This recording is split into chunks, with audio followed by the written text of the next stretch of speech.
Prenons un vol direct pour Mbuji-Mayi où le service national chapeauté par le lieutenant général Jean-Pierre Kasongo-Kabwik, l'infatigable, poursuit son opération de dotation de bancs dans des écoles, instituts supérieurs et universitaires.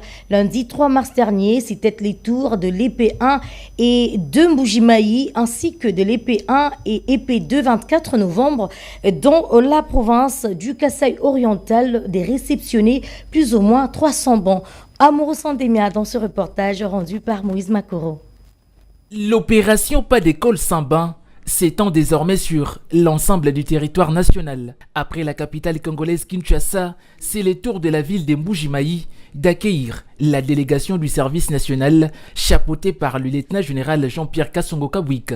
Sur place dans cette partie de la province orientale, l'infatigable commandant du service national Jean-Pierre Kasongo-Kabwik a officiellement remis, c'est lundi 3 mars 2025, un lot de 300 bancs à l'EP1 et D Maréchal Mobutu ainsi qu'à l'EP1 et D 24 novembre. Accueilli frénétiquement par les élèves, le commandant du service national a poursuivi sa mission d'offrir des bonnes conditions d'accueil des étudiants et élèves sur l'ensemble du territoire national. Satisfait de ces gestes, le bénéficiaire promet d'en faire bon usage jusqu'aux générations futures. Il est rêvé de notre devoir de les protéger comme il se doit, parce que ceci va dans le cadre de la promotion de la gratuité de l'enseignement que le président a prôné, pour laquelle il ne cesse jamais de fournir des efforts rigoureux pour que notre pays puisse aller de l'avant. Soucié d'améliorer les conditions d'enseignement en RDC,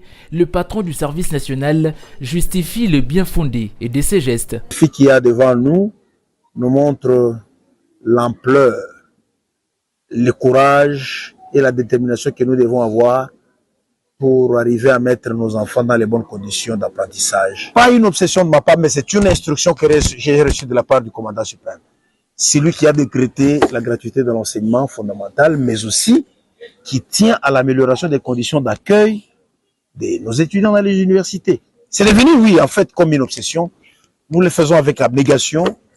Nous avons été à Kinshasa dans certaines écoles où on vous a dit que depuis que l'école a été construite par le Belge, les bancs laissés par le Belge, l'État congolais n'a jamais amené un seul banc. Vous trouvez ça normal? Soulignons que la ville de Mbuji-Mayi au Kasaï oriental est la première ville de l'intérieur du pays à réceptionner ces gestes combien louables du service national en faveur des élèves. Dans la ville diamantifère, la caravane du service national